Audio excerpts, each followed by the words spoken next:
اگر کوئی بندہ اکیلا نماز پڑھ رہا ہے تو اسے کب اذان اور اقامت دے کر نماز پڑھنی چاہیے، اور کب وہ اذان اور اقامت کے بغیر بھی تنہا گھر میں نماز پڑھتا ہے تو اس کی نماز بلا کراہت درست ہوگی؟ یہ مسئلہ ہم نے ڈسکس کرنا ہے۔ اولاً یہ ذہن میں رکھیں کہ اگر مسجد قریب ہے، اذان کی آواز اس تک پہنچتی ہے تو اس پر جماعت سے نماز پڑھنا واجب ہے۔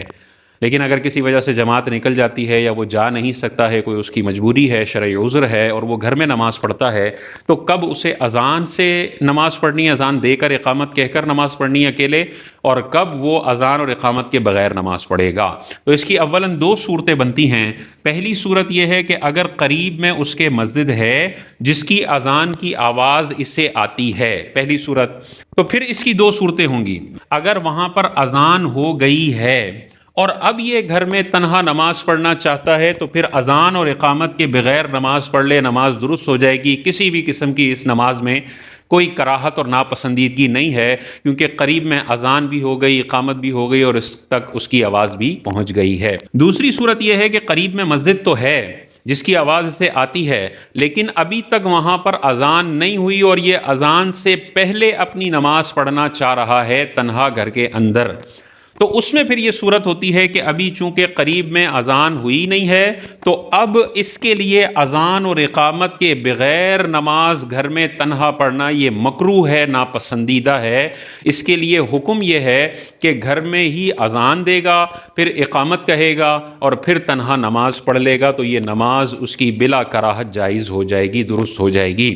اور اگر یہ اذان نہیں دیتا لیکن اقامت کہہ لیتا ہے اپنی نماز پڑھنے سے پہلے، تب بھی اس کے لیے نماز بلا کراہت درست ہو جائے گی۔ تو اذان اور اقامت دونوں ہی دینی چاہیے، لیکن اگر کوئی اقامت بھی دے دیتا ہے تب بھی یہ نماز بلا کراہت درست ہو جائے گی۔ تو اگر قریب میں مسجد ہے جس کی اذان کی آواز اس بندے کو آتی ہے اور ابھی وہاں پہ اذان ہو چکی ہے، تو بغیر اذان اور اقامت کے یہ بندہ نماز پڑھ لے، کوئی مسئلہ نہیں ہے۔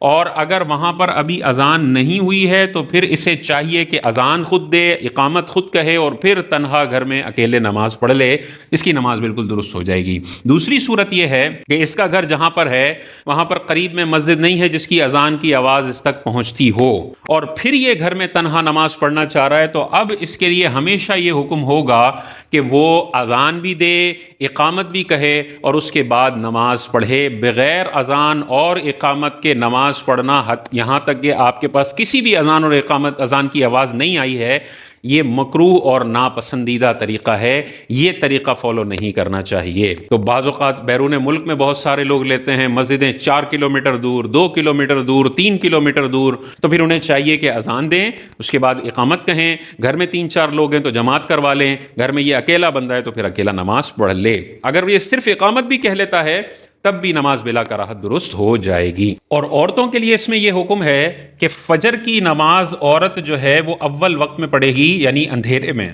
مردوں کے لیے فجر میں اسفار افضل ہے، تھوڑی تھوڑی روشنی ہو جائے اس وقت فجر کی نماز پڑھنا افضل ہے۔ خواتین کے لیے فجر کو اول وقت یعنی اندھیرے میں پڑھنا افضل ہے۔ تو فجر میں تو خاتون مردوں سے پہلے نماز پڑھ کے فارغ ہو جائیں گی۔ باقی 4 نمازوں میں عورتوں کے لیے افضل یہ ہے کہ مردوں کی جماعت کے ختم ہونے کا انتظار کریں اور پھر نماز پڑھیں۔ مثال کے طور پہ گھر کے قریبی جو مسجد ہے وہاں پہ 1:30 بجے ظہر ہوتی ہے اور 1:40 پر ان کی جماعت ختم ہو جاتی ہے، تو عورتوں کو چاہیے کہ 2 بجے ظہر کی نماز پڑھیں۔ اسی طرح باقی نمازیں ہیں کہ جب وہ مردوں کی جماعت ختم ہو جائے تو اس کے بعد عورت کو پڑھنی چاہیے۔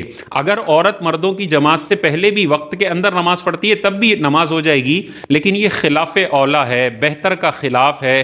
بہتر یہ ہے کہ مردوں کی جماعت کا انتظار کریں، اس کے بعد نماز پڑھیں، سوائے فجر کے۔ جمعے والے دن بھی یہی معاملہ ہے کہ جمعہ چونکہ عورتوں پر فرض نہیں ہے تو وہ ظہر کی نماز پڑھیں گی ظاہر ہے گھر کے اندر، لیکن جب مردوں کا جمعہ ہو جائے قریبی مسجد کے اندر اس کے بعد اپنے ظہر کی نماز پڑھیں، تو یہ سب سے شاندار اور افضل طریقہ ہے۔ جمعے سے پہلے بھی اگر عورت نے اپنی ظہر کی نماز پڑھ لی تو بھی اس کی ادا ہو جائے گی، لیکن یہ خلاف اولا طریقہ ہے۔